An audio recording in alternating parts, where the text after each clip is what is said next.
And gas retailers have warned that the price of 12.5 kilogram cooking gas may hit 18,000 naira by December if the federal government does not restrict the activities of the terminal owners. That's about 121% from where we are.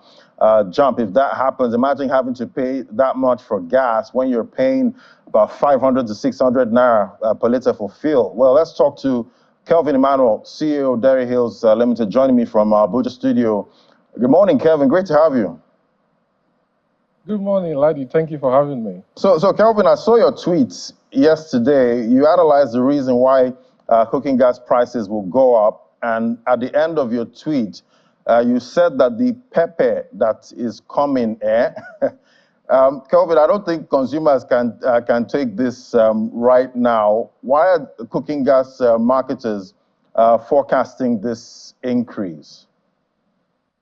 Well, you know, Ladi, there are quite a number of factors that contribute to the price of LPG. It's worthy to mention that Nigeria's consumption of LPG per capita, total consumption has risen by 10 times, from about 220,000 metric tons to anywhere around 1.4 million metric tons within the last 10 years. Also because kerosene prices were deregulated in 2013, 2014, so prices went up and the incentive for users to use kerosene went away and they went to LPG. Now, the LPG used in Nigeria is mostly isobutane and a little of propane. Nigeria produces more propane than isobutane. Isobutane is C4, propane is C3. Last year, Nigeria exported about 800 metric tons of propane and then imported about 700,000 metric tons of isobutane because isobutane actually has a higher melting point and a lower boiling point. So it's better for temperate tropical countries like Nigeria that has the kind of weather we have. And then propane, on the other hand, is better in the West where they have snow and summer and then autumn and then they have spring. So you have to consider several factors. The first factor is bulk storage terminals. Currently, Nigeria, just this week, added about 30,000 metric tons in bulk storage terminals, which gas professionals call throughput. We had about 18,000 metric tons before this week, so that figure has bumped up to somewhere around 48,000 metric tons in bulk storage terminals. Dangote, when it comes on stream, is going to add another 297,000 metric tons of bulk storage terminal for LPG as throughput because his refinery is going to be producing C3 and C4 blend and is going to be producing a bit of LPG for the Nigerian market because C1 to C4 gases are actually lighter gases that are produced when you refine crude oil. So most of the crude oil LPG that is imported into Nigeria comes from the US, from a refinery called Sunoco Refinery in Texas in the United States. They also import from Argentina.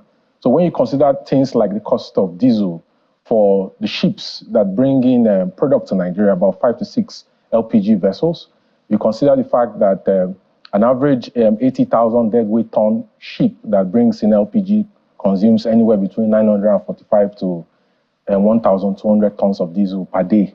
You know, you consider the cost of landing PMS LPG in Nigeria.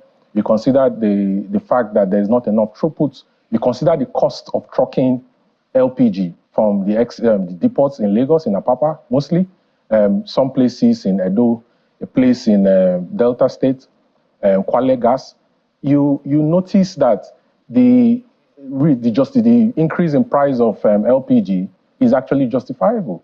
Another very important point you need to consider is the fact that the exchange rate, the fact that there is currently somewhere between 19.4 to 22% difference between the I&E window and the black market rates, as placed the people about 11 companies that import LPG into Nigeria, isobutane specifically, at a fix because they don't get enough USD at the official markets to be able to import price. So they don't have a choice but to increase the prices. So for example, at ex-depot, a 20 metric ton of isobutane has gone up from anywhere between 9.2, 9.5 million in June, July to anywhere around 14 million.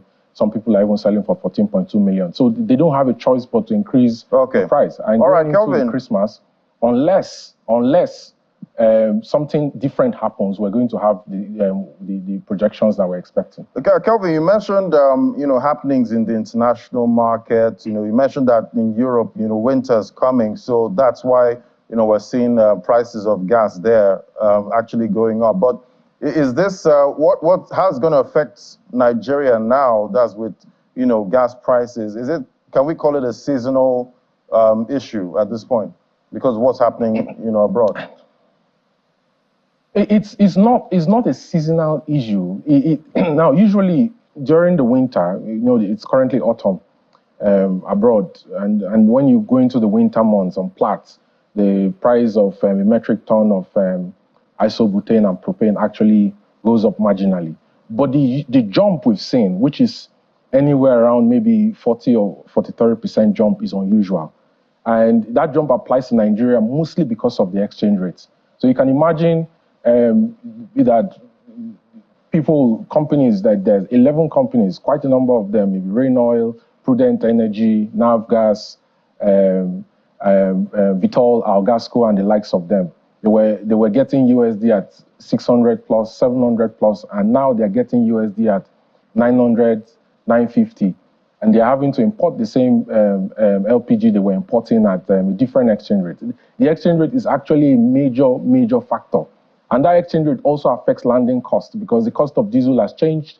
The fact that crude oil price is now at $94 per barrel means that the cost of dual-purpose kerosene is going to go up. The cost of low fuel oil that ships actually used to sail to Nigeria is going to go up. There's also the issue in the gas value chain, the issue of the fact that currently Sahara Group has a partnership with NNPC, and they have a consortium called WAGIL that owns vessels that are leased as time charter to Nigerian liquefied natural gas. About 3 vessels, they ordered for a new one. Sahara also has ordered for a new vessel that is being built, I think from South Korea, and that is going to be delivered in 2025. There are currently about 5 to 6 ships, LPG ships, serving the whole Nigeria. So you have a problem of LPG vessels. You also have a problem of bulk storage terminals. The fact that even if you bring stock into Nigeria, you can't hold it for too long because there are not enough storage terminals to hold this thing and then take advantage of those seasonal adjusted gaps. So these are factors. But in my estimate, I'll tell you this. Because refineries produce C1 to C4 gases, propane and isobutane, even if methane, that is C1, is like 85% of the content of natural gas, I expect that if Dangote's bulk storage terminal of 297,000 metric tons come on stream, and if the breaking news that we're hearing that was delivered in an interview by his chief operating officer is anything to go by, Davin Kumar Edwin, that they are going to start operations next month, I expect that you're going to see this huge surge in prices of LPG moderate a little bit because of the cost of handling, which takes anywhere between 25 and 28% for landing LPG into Nigeria. All right. Also, I saw that the marketers, that's the LPG marketers, are blaming the NNPCL and the terminal owners. They see that landing cost there has gone up about between 9 to 10 million per 20 metric tons, so about 14 million per 20 metric tons. Is it still the currency devaluation issue with them? So there are two major issues. I don't think NNPCL can blame the marketers bringing in. I've just mentioned to you the issues they have, that before this week, you had ASICO announced that their 30,000 metric ton bulk storage terminal has come on stream this week. You had 18,000 metric tons of bulk storage terminal or throughput. I'll tell you that throughput is a major issue because there are about 10 or 11 companies that import LPG into Nigeria. And you have an issue of, even if you want to bring stock into Nigeria, there's nowhere to store it. And if you go to these companies and say you want to lease their bulk storage terminal, in that terminal user agreement, they will tell you they don't have it available, even if sometimes their storage is empty. So if NNPC wants to really change the situation, then maybe NNPC should go into, actually, since it's a private company, building its own bulk storage terminal. There is no reason for you to blame them because there isn't just enough bulk storage terminal in Nigeria to store isobutane that is imported into the country. And okay, well, we know the problem at this point, Kelvin, but December is not far off right now. What do you think should be done now in the short term to make sure consumers don't have to go through, buying a 12.5 kilogram gas canister for 18,000 naira? What can we do to avert this in the short term? Well, to be honest with you, I saw where the Federal Account Allocation Committee wrote a letter to NNPC asking for $55 million balance from the monies NNPC debited from over 200 and something million dollars that was supposed to be paid for the Federation account that it ended up paying for its FX forwards for the subsidy regime that has passed. There is a fact, there's a known fact in Nigeria that we have a crisis in our FX markets. We have a crisis from the fact that the net external reserves has dropped below the current outstanding FX forwards that are being owed. Is dropped below the principle of the ratio of reserves to 1 year external debt, for the financial cycle. And it's dropped to uncomfortable levels that does not incentivize FPIs and FDIs to bring in their FX into Nigeria. And NNPCL is not contributing as much as it's supposed to be contributing to FAC and supply the markets with USD because, it's a major supplier of the markets. NLNG, on the other hand, supplies FX to the markets once in a year after their financial year. So the short term, I think the president did well on his trip to India. The president needs to convince companies to bring in non-speculative FDIs urgently. Give them personal assurances to bring in non-speculative FDIs into the capital account to wipe out the current outstanding. You saw that in the trip to the UAE.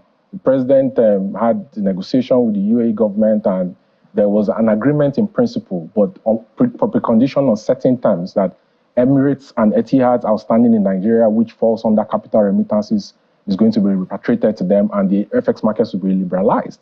So you need to solve the issue of outstanding FX forwards. You need to solve the issue of supply in the market so that the black market premium or the difference between the parallel market and the IE window begins to align back to normal, and you begin to have a fair value of anywhere around 800 or 780 naira, so that the people who import LPG into Nigeria will have USD at fair value to be able to import and not face the risk, because at the end of the day, they are into business to make money. Unless the government intends to subsidize Nigerians by saying that, okay, you land it at so cost, if you're going to charge at maybe 1,000 naira or 1,200 naira per kg, we're going to pay you a subsidy to reduce the cost, which in my opinion... So, Kelvin, the subsidy story again. So you're talking about the subsidy story at this point again. Yes, the subsidy story. I don't think it's a good thing for the government to introduce subsidies. But I'm wondering if the government can afford it at this point. They can't afford it. They can't afford it. But at this point in time, you do realize, Ladi, that Nigerians are going through excruciating pains, and not so many people will be able to take on the price of LPG that they usually buy, doubling by 100% for the holiday season. Right. All right. Well, Kelvin, I do hope, the pepper that you referred to in that tweet, I hope we don't have to go through it, definitely, because consumers are really strained at this point. Thank you so much. Always great having your perspective. Kelvin Emmanuel, CEO, Dairy Hills Limited. Thank you so much. Thanks for having me, Ladi.